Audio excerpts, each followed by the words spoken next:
सर्वांना क्रांतिकारी जय मल्हार. वीरश्रेष्ठ श्रीमंत राजे मल्हारराव होळकर यांचा जयंती उत्सव भाग 2 आपण पाहणार आहोत.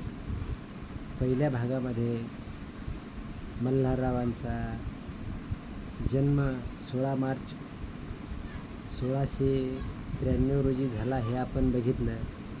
आज दुसऱ्या भागामध्ये त्यांच्या आई ह्या त्यांना घेऊन त्यांच्या मामाकडे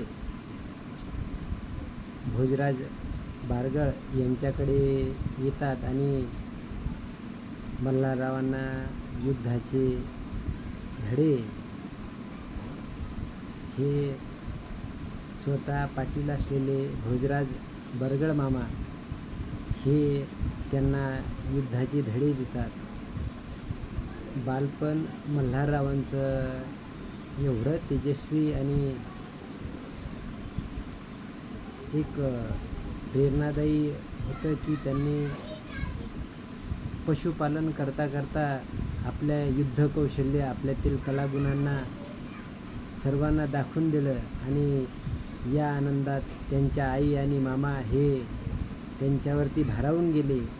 मल्हारराव जसे जसे मोठे होऊ लागले, जसं जसं त्यांचं दिवस जाऊ लागले तसे तसे मल्हारराव हे हिऱ्यासारखे चमकू लागले आणि मल्हाररावांचं युद्धकौशल्य पाहून कंठाजी कदमबांडे यांनी त्यांना आपल्या सोबत घेण्याचा एक निर्णय घेतला आणि तो निर्णय सार्थ ठरवण्याचं काम वीरश्रेष्ठ श्रीमंत राजे मल्हारराव होळकर यांनी करून दाखवला.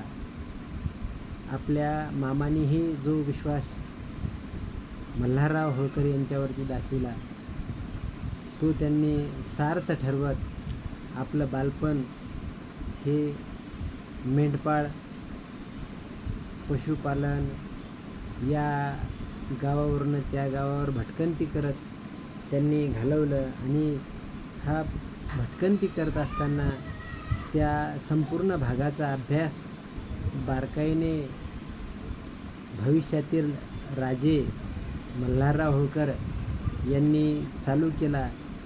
दुरून ते प्रदेश बघायचे आणि छत्रपती शिवराय यांच्या स्वप्नातील स्वराज्य हे आपण विस्तार करू शकतो ही संकल्पना त्यांच्या मनामध्ये दररोज यायची आणि त्यामुळेच त्यांनी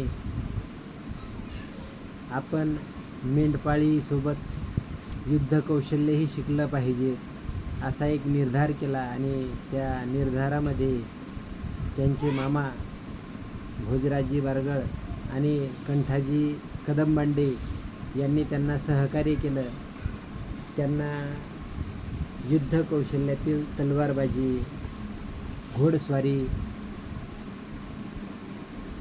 भालाफेक हे संपूर्ण शिकून त्यांना एक महान योद्धा बनवण्याचे धडे भोजराजी बरगळ मामा यांनी मल्हाररावांना दिले.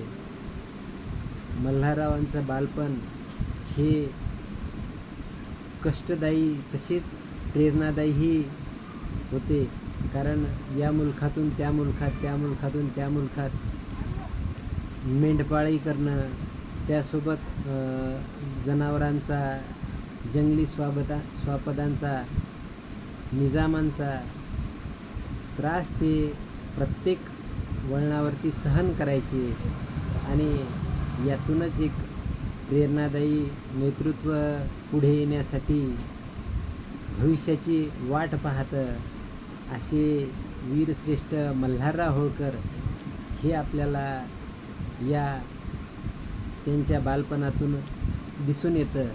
मल्हारराव होळकर यांचा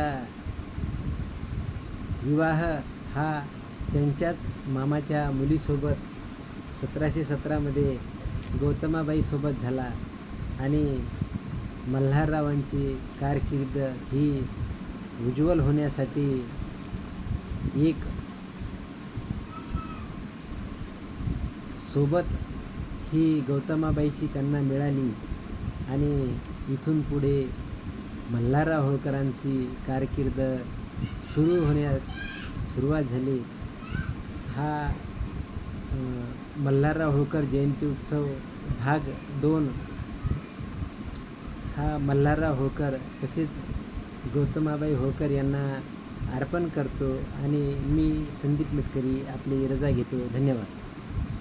सर्वांना क्रांतिकारी जय मल्हार.